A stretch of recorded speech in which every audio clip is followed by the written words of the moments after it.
సంసార సముద్రాన్ని దాటటం ఎలా? దేహత్రయభంగ రహస్యం అంటే ఏమిటి? జాగ్రత్త స్వప్న సుషుప్తులలో జీవుని పాత్ర ఏమిటి? పై విషయాలు శ్రద్ధగా ఈ భాగంలో ఆకళింపు చేసుకుందాం. ఆదిశంకరుల వివేక చూడామణి నుండి. జయ జయ శంకర హర హర శంకర, జయ జయ శంకర హర హర శంకర. ఓం శ్రీ గురుభ్యో నమః. నమస్కారం. ఆపాత వైరాగ్యవతో ముముక్షున్ భవాబ్ధిసారం ప్రతియాతుముజ్యతాన్. ఆశాగ్రహో మజ్జయతే స్థరాళే నిగృహ్య కంఠే వినివర్చ్య వేగాత్. 81వ శ్లోకం. సంసారమనే సముద్రం ఆవలి ఒడ్డుకు చేరటానికి చేసే పరిశ్రమలో అంతంత మాత్రం వైరాగ్య భావన ఉన్నవారిని ఆశ అనే ముసలి అతి వేగంగా మధ్యలోనే మళ్లించి మెడబట్టుకుని ముంచివేస్తుంది. మంద వైరాగ్యం గల ముముక్షువులు ఆశ అనే ముసలి చేతికి వేగంగా చిక్కుతారు. అందుకనే సాధనలో ఉన్న మంద వైరాగ్యం కలవాడు ఆకర్షించే విషయాలున్న చోటికి పోరాదు, విషయ ప్రసంగములు చేయరాదు. ఒక్కసారి ఆ లంపటంలోనికి తిరిగి ప్రవేశించే సాధకుడు తన స్వస్వరూపాన్ని మరిచి ఇంతకుముందు చేసే ధ్యానాదులను కూడా అభ్యాసము చేయక ఇంతకుముందు మనం చేసినవే కదా అని నిర్లక్ష్యం చేసి విషయలోలుడు అవుతున్నాడు. ఈ విషయంలో ప్రతి ముముక్షువు అతి జాగరూకతతో ఉండవలను. విషయాలనబడే మొసళ్ళు ముముక్షు అంతరంగంలో ప్రవేశించినప్పుడు అపార వైరాగ్యం అనే కత్తితో ఎప్పుడైతే సాధకుడు వాటిని చంపగలడో అతడు విఘ్నములు లేనివాడై సంసార సాగర తీరమును దాటుతున్నాడు. మొసలి యొక్క బలము జలములోనే, అది నీటి బయట ఏమీ చేయజాలదు. అలాగే విషయం మీద ఆసక్తి ఉన్నంత వరకు ఆశ పీడిస్తూనే ఉంటుంది. అదే దుఃఖహేతువు. అది లేని నాడు ఆశ జరించే అవకాశమే లేదు. చెడ్డబుద్ధి గల దుష్టమార్గంలో సంచరించే పురుషుడు మృత్యువు అనే దానిని అడుగడుగునా అనుభవిస్తూనే ఉంటాడు. అలా కాకుండా హితుల యొక్క, సజ్జనుల యొక్క, సద్గురువుల యొక్క వాక్కుల ప్రభావం చేత, తన యొక్క మంచి ఆలోచనల చేత నడిచేవాడికి ఫలప్రాప్తి కలుగుతుంది, అనగా మోక్షము సిద్ధిస్తుంది. ఇది పరమసత్యం. నీకు మోక్షం మీద ఆసక్తి ఉన్నమాట నిజమైతే స్త్రీ సంబంధమైన మొదలైన అనేక కోరికలను మిక్కిలి దూరంగా విడిచిపెట్టి అనుభవంతో కూడిన బ్రహ్మ విద్య అనే అమృతాన్ని కొలటానికి సంతోషము, దయ, రుజువర్తనము, శాంతి, దాంతి మొదలైన వాటి పట్ల ఎల్లప్పుడూ విశ్వాసం ఉంచాలి. ప్రసన్న హృదయుడవై ఉండాలి. తనది గాని శాశ్వతము గాని ఈ శరీరం కోసం చేయదగని పనులు చేస్తూ అజ్ఞానం వలన ఎవడు మోక్షానికి దూరమవుతున్నాడో అలాంటి వాడు దేహపోషణలోనే తన జీవితమంతా వ్యర్థం చేసుకుంటూ తనను తానే చంపుకుంటున్నాడు. దీనిని ఆత్మహింసగా పరిగణించవలసి వస్తుంది. అనగా తనకు సంబంధించిన పనులు చేసుకోకుండా తనది కాని పనులు చేసుకుంటూ తనను తాను హింసించుకుంటున్నాడన్నమాట. శరీర పోషణార్థీ సంయయ ఆత్మానం దిదృక్షతి, గ్రాహం దారుధియా ధృత్వా నదీం తర్తుం సగచ్చతి. 86వ శ్లోకం. ఏ పురుషుడు శరీర పోషణార్థము పరమాత్మతత్వాన్ని దర్శించదలుచుకున్నాడో అలాంటి వాడు నదీ జలాల్లో కొయ్యను మొసలికి కట్టి నదిని దాటేవాడితో సమానం, అనగా మూర్ఖుడు అని అర్థం. దేహాభిమానమే ఒక మొసలి వంటిది. అజ్ఞాని తన దేహాన్ని రక్షించుకునే ప్రయత్నంలో దానినే అభిమానిస్తూ సంసారాన్ని ఈదటమే పరమార్థంగా తలుస్తూ ఉంటాడు. అది మొసలి వంటిదని తెలిసినవాడు సంసార బంధానికి, శరీర అభిమానానికి దూరంగా ఉంటున్నాడు. అనగా దేహాభిమానం కలవాడు అజ్ఞాని, దేహాభిమానం వీడినవాడు జ్ఞాని అని తెలుసుకోవాలి. మోక్షేచ్ఛ కలవానికి శరీరం మొదలైన వాటి యందు ఉండే భ్రాంతియే గొప్ప మృత్యువు. ఎప్పుడైతే అట్టి అనురాగము దేహం పట్ల పెంచుకోడో అతడు ముక్తి పథానికి అర్హుడవుతున్నాడు. తన శరీరం పట్ల, భార్యాపుత్రాదులందరి పట్ల పరమ ప్రేమ ఏది కలదో అదే గొప్ప మృత్యుహేతువు. అందుకని ఆ భ్రాంతిని విడనాడాలి. ఏ మోహమును జయించి మహర్షులు ఎట్టి గమ్యాన్ని చేరుతున్నారో అది సర్వవ్యాపకమైన పరమపదం. ఇప్పటి వరకు మనం గురుదేవులను నేర్చుకున్నది విహంగ వీక్షణంగా అవలోకిద్దాం. మొదటిది, ముముక్షుత్వమునకు దేహాభిమానము మహాప్రతిబంధకము, దానిని తప్పక విడనాడాలి. రెండవది, ఈ దేహాభిమానము స్థూల సూక్ష్మ కారణ శరీరములను ఆశ్రయించి ఉన్నది. అది వదిలినవాడు స్థూల ప్రపంచాన్ని దాటుతున్నాడు, ఇహలోక సుఖాలను త్యజించగలుగుతున్నాడు. మూడవది, సూక్ష్మ శరీరాభిమానము త్యజించినవాడు అది అనుభవించే స్వర్గలోక భోగమును జయించినవాడు అవుతున్నాడు.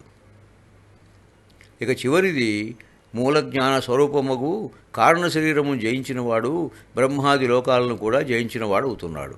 అనగా బ్రహ్మలోక సుఖాన్ని కూడా తృణప్రాయంగా చూసేవాడు అవుతున్నాడు. ఇట్టి పరమ విరక్తుడే మూడు అవస్థలకు అనగా జాగ్రత్త, స్వప్న, సుషుప్తులకు పైన ఉన్న పరబ్రహ్మ స్థానాన్ని పొందుతాడు. ఈ విషయాన్ని దేహత్రయ భంగ రహస్యము అంటారు.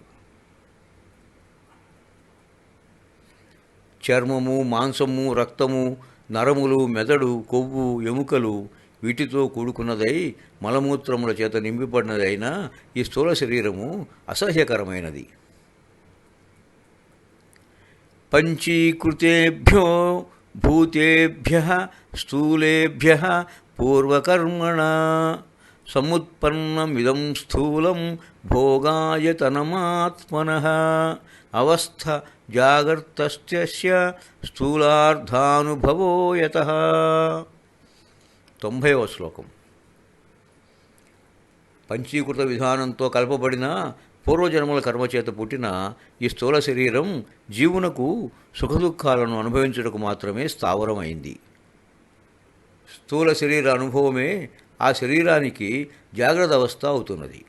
అనగా సమస్త ప్రాపంచిక లౌకిక వస్తు సుఖములు ఈ స్థూల శరీరము జాగ్రత్త అవస్థలోనే అనుభవిస్తున్నది. ఇంకా ఈ స్థూల శరీర ప్రవృత్తిని గురుదేవులు ఇలా వివరిస్తున్నారు. ఓం గురుభ్యో నమః. ఈ స్థూల శరీరానికి జాగ్రత్త అవస్థ ఎంతో ప్రాముఖ్యం గలది. మేలుకుని ఉన్నప్పుడే కదా బాహ్యేంద్రియముల ద్వారా పూదండలు, గంధము, స్త్రీలు మొదలైన వాటితో తాదాత్మ్యత కలిగి స్థూల పదార్థములతో చెలిమి చేస్తున్నది. ఈ స్థూల శరీరాభిమానిని జీవాత్మ, విశ్వడు అని అంటారు. సర్వోపి బాహ్య సంసారః పురుషస్య యదాశ్రయః విద్ధి దేహమిదం స్థూలం గృహవద్ గృహమేధినః. 92వ శ్లోకం. గృహస్థు ఇంటిలో ఉండి ఎలాంటి కార్యకలాపాలు చేస్తూ ఉంటాడో జీవునకు ఈ స్థూల శరీరము బాహ్య సంసార హేతు అవుతున్నది. గృహము వేరు, గృహస్థు వేరు అని స్పష్టముగా తెలుస్తున్నది కదా. అనగా గృహము లేకపోయినా గృహస్థుడు ఉన్నాడు. ఇంత ముడుకు స్పష్టమైనది. ఒక మనిషి గృహమును తనకు కావలసిన రీతిలో నిర్మించుకున్న తర్వాతనే కదా గృహస్థు అవుతున్నాడు. కానీ ఈ శరీరం అనే గృహం అలాంటిది కాదు. జీవుని కర్మలకు అనుగుణంగా భగవంతుడు నిర్మించినది. తాను నిర్మించుకున్నది కాదు. తన ఒడ్డు పొడుగు, తన కనుముక్కు తీరు తాను కోరి తెచ్చుకున్నవి కావు. అందువలన కర్మానుగుణంగా వస్తుంది, పోతుంది. తాను ఎంత పోషించి నిలబెట్టాలనుకున్నా కొంత దూరం వరకే. ఆ తరువాత తన నియంత్రణలో ఎంత మాత్రమూ ఉండదు. ఇది కూడా స్పష్టమే కదా. స్థూల శరీరానికి పుట్టుట, వార్ధక్యం, మరణం అనే స్వభావాలు, బాల్యాది అవస్థలు, వర్ణాశ్రమ ధర్మాలు, వాటి నియమాలు పూజింపబడుట, అవమానింపబడుట, సత్కరింపబడుట మొదలైన విశేషణములు, జాడ్యములు ఆపాదింపబడి ఉంటాయి. ఈ ధర్మములు తనకు సంబంధించినవి కాదని తెలుసుకున్నవాడు సచ్చిదానంద స్వరూపమును పొందుతున్నాడు. అదే తన నిజస్వరూపం. శబ్దాది విషయాలను గ్రహించడం వలన చర్మము, చెవి, నేత్రము, నాసిక, నాలుక జ్ఞానేంద్రియాలుగా అవుతున్నవి. మాట్లాడుట మొదలైన కర్మలను చేయటం వలన వాక్కు, చేతులు, పాదములు, మలమూత్ర విసర్జన చేసే అవయవములు, విషయ సుఖములను అనుభవించే అవయవములు కర్మేంద్రియాలుగా పిలువబడుతున్నాయి. ఈ జ్ఞానేంద్రియ కర్మేంద్రియాలు కాకుండా అంతఃకరణము తన యొక్క ఆలోచనల చేత మనస్సని, బుద్ధి అని, అహంకారమని, చిత్తమని చెప్పబడుతున్నది. మనస్సు వలన సందిగ్ధ జ్ఞానము, బుద్ధి వలన నిశ్చయ జ్ఞానము కలుగుతున్నదని చెప్పబడింది. నిజానికి అంతఃకరణం ఒకటే అయినా దాని పనిచేసే ధర్మాన్ని బట్టి నేను అని శరీరాన్ని అనుకోవటం వలన అహమని, స్వప్రయోజనం ఆపాదించుకునే గుణం చేత చిత్తమని తెలియజేయబడుతున్నది. ప్రాణాపాన వ్యానదాన సమాన భవత్యసౌ ప్రాణః స్వయమేవ వృత్తిభేదాత్ వికృతిభేద సువర్ణ సలిలమివ. 97వ శ్లోకం. స్వర్ణకారుడు ఆభరణములను తయారు చేయనప్పుడు బంగారు ద్రవం ఒకటే. దానిని వేరువేరు అచ్చులతో పోసినప్పుడు ఆయా అచ్చుల రూపాలను సంతరించుకుంటుంది కదా. అదేవిధంగా ప్రాణవాయువు ఒకటే. అది దేహములో తిరిగి నివర్తించే కార్యక్రమములు అది తిరుగుతున్న ప్రదేశం బట్టి ఉంటుంది. అది హృదయస్థానంలో ప్రవేశించినప్పుడు ఉచ్ఛ్వాస నిశ్వాస రూపంలో ప్రాణవాయువుగాను, అధో ప్రదేశంలో తిరుగుతున్నప్పుడు అపానవాయువుగాను, శరీరమంతా వ్యాపించి ఉన్నందున వ్యానమని, కంఠస్థానంలో ఉన్నప్పుడు ఉదాన వాయువని, నాభి సమీపంలో ఉండి తిన్న పదార్థాలను పోగు చేసేది కాబట్టి సమాన వాయువు అని ఒకే వాయురూపం చెప్పబడుతున్నది. దీనిని ప్రాణమయ కోశమని అంటారు. అది స్థూల సూక్ష్మ శరీరాలకు సంబంధించి ఉంటుంది. దీన్ని నడిపించేది ముఖ్య ప్రాణము. దానిని ఆత్మ అని చెప్తారు. ఇక సూక్ష్మ శరీరం గురించి తెలుసుకుందాం. 5 జ్ఞానేంద్రియములు, 5 కర్మేంద్రియములు, పంచప్రాణములు, పంచభూతములు, మనస్సు, బుద్ధి, చిత్తము, అహంకారము అనే 4, ప్రకృతి, కోరికలు, కర్మలు ఈ 8ంటిని పుర్యష్టకము అంటారు. దీనిని సూక్ష్మ శరీరం అని కూడా అంటారు. ఓ శిష్య, విను. ఈ సూక్ష్మ శరీరం జీవునికి ఉపాధి కంటే ముందే తన అజ్ఞానం వలన వెనుకటి జన్మలలోని పాపపుణ్యములను అనుభవింపజేయుటకు ఏర్పడింది. పంచీకృతము కానీ అనగా ఇంకా పంచభూతముల నుండి విడిపడని శరీరమే సూక్ష్మ శరీరము. దీన్నే లింగ శరీరం అని కూడా అంటారు. స్వప్నో భవత్యస్య విభక్త్యవస్థ స్వమాత్ర శేషేణ విభాతి యత్ర స్వప్నే తు బుద్ధి స్వయమేవ జాగ్రత్కాలీన నానావిధ వాసనాభిః. 100వ శ్లోకం. స్థూల శరీరము కంటే సూక్ష్మ శరీరము ఏ విధంగా భేదమైనదో చెప్తున్నారు. సూక్ష్మ శరీరము స్వప్నావస్థలో ప్రకాశిస్తుంది. స్థూల శరీరంతో జాగ్రత్తావస్థలో అనేక సుఖదుఖములను అనుభవించి ఆ వాసనలతో కూడుకుని కేవలం బుద్ధి మాత్రమే మేలుకొని ఉన్నదై స్వప్నావస్థలో జీవుడు బుద్ధితో కూడి జాగ్రత్తావస్థలో లాగానే అనేక కార్యక్రమాలు చేస్తూ ఉంటాడు. వివిధ వాసనలతో కూడి ఉన్న అంతఃకరణ విజృంభణమే స్వప్నావస్థ. ఇంకోసారి చెప్పుకుందాం. స్థూల శరీరంతో జాగ్రత్తావస్థలో అనేక సుఖదుఖములు అనుభవించి ఆ వాసనలతో కూడుకుని కేవలం బుద్ధి మాత్రమే మేలుకున్నదే స్వప్నావస్థలో జీవుడు బుద్ధితో కూడి జాగ్రత్తావస్థలో లాగానే అనేక కార్యక్రమాలు చేస్తూ ఉంటాడు. వివిధ వాసనలతో కూడి ఉన్న అంతఃకరణ విజృంభణమే స్వప్నావస్థ. స్వప్నావస్థలో జీవుని నడవడిక ఏమిటో తర్వాత శ్లోకంలో చెప్తున్నారు. ఓం శ్రీ గురుభ్యో నమః. కర్త్రాదిభావం ప్రతిపద్యరాజతే యత్ర స్వయం భాతి హ్యయం పరాత్మా ధీమాత్రకోపాధిరశేషసాక్షి న లిప్యతే తత్కృతకర్మలేశైః యస్మాదనంగస్థత ఏవ కర్మభిర్న లిప్యతే కించిదుపాధినా కృతైః. 101వ శ్లోకం. పరమాత్మ తాను ఉపాధిలో ప్రకాశిస్తున్నందువల్లనే బుద్ధి యందు కర్త భోక్త అనే భావం ఏర్పడుతుంది.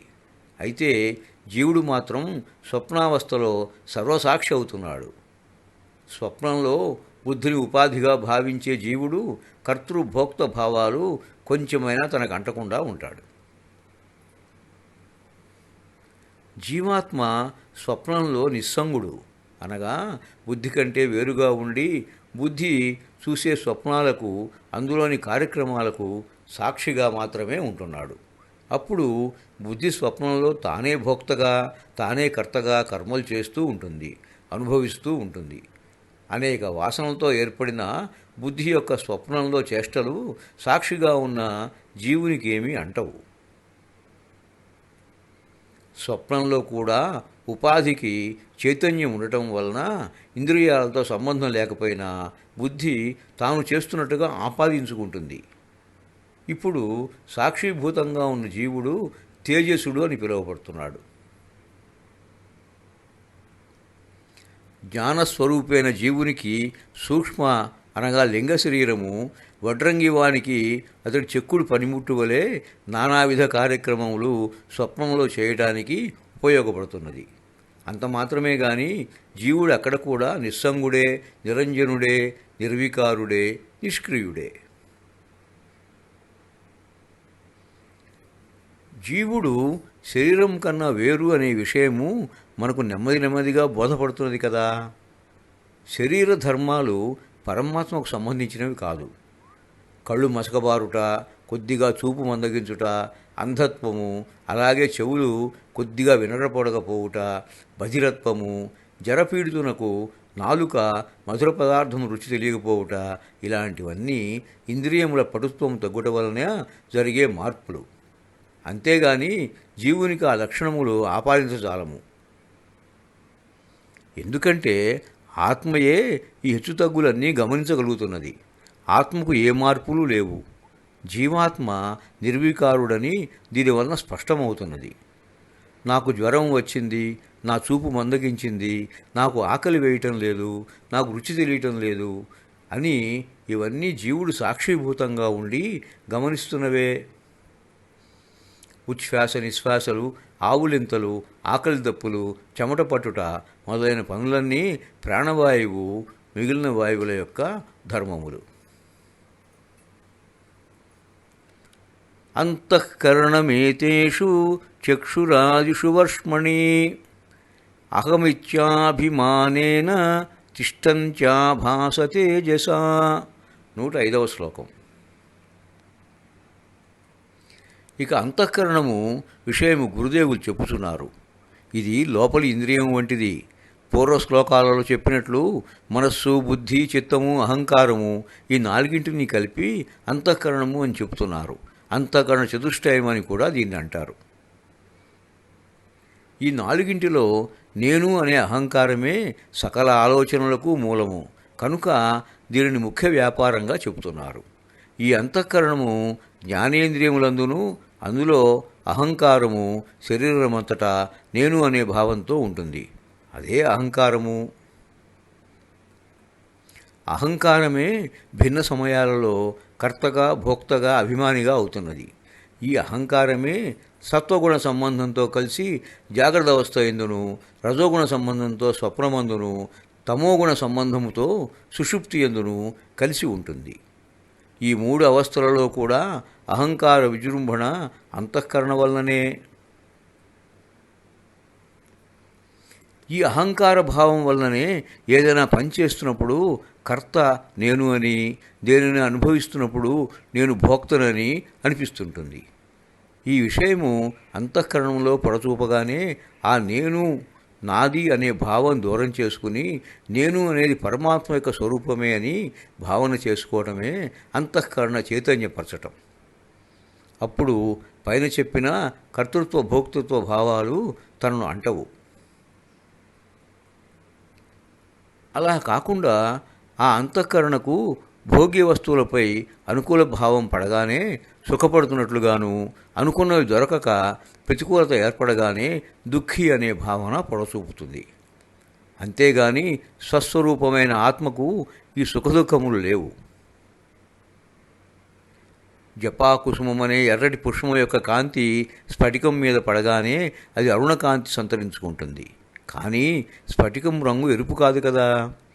ఆ పుష్పమును దూరం చేయగానే దాని స్వస్వరూపమైన కాంతి గోచరిస్తుంది. స్వప్నంలో అంతఃకరణకు ఆత్మతో సంబంధం తెగిపోతుంది.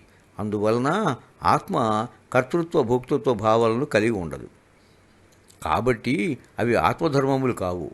స్వప్నంలో చేసిన పనులు నిద్ర లేచిన తర్వాత తాను చేసినట్లుగా ఏ వ్యక్తి భావించడు.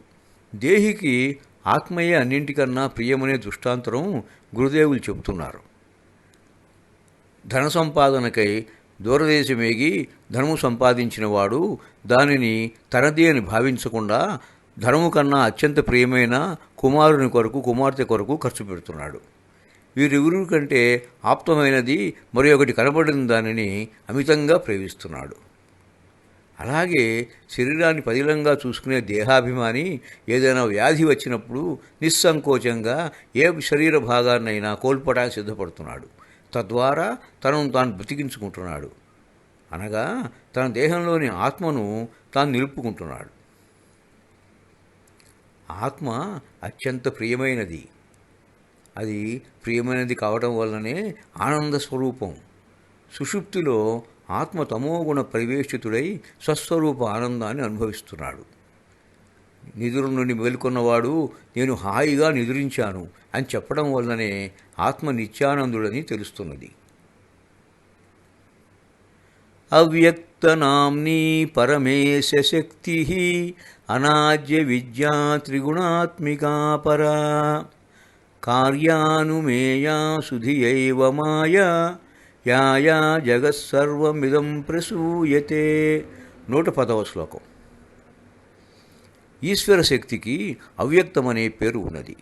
అదేవిధంగా అవిద్య అనాదిగా ప్రకృతిలో శ్రేష్టముగా ప్రస్తుతమవుతున్నది. గుణత్రయ అనగా సత్వరజస్తమో గుణ స్వరూపమైన మాయ వలన ఈ సమస్త జగత్తు కనబడుతున్నది. మాయ కూడా పరమేశ్వర శక్తియే. తెలివిగలవాడు దూరంగా పొగ కనపడితే అక్కడ అగ్ని ఉన్నదని ఊహించినట్లు అనిత్యమైన ప్రపంచమును చూసి పండితుడు మాయా అని తెలుసుకుంటున్నాడు. దానికి కారణమైన పరమాత్మ శక్తిని గ్రహిస్తున్నాడు. ముందు శ్లోకాల్లో గురుదేవులు మాయ గురించి చెప్తారు. మాయ గురించి ఆదిశంకర అనుగ్రహంతో మరి ఒకసారి జయ జయ శంకర హర హర శంకర జయ జయ శంకర హర హర శంకర. స్వస్తి. గండవరం ప్రభాకర్ రావు. నమస్కారం.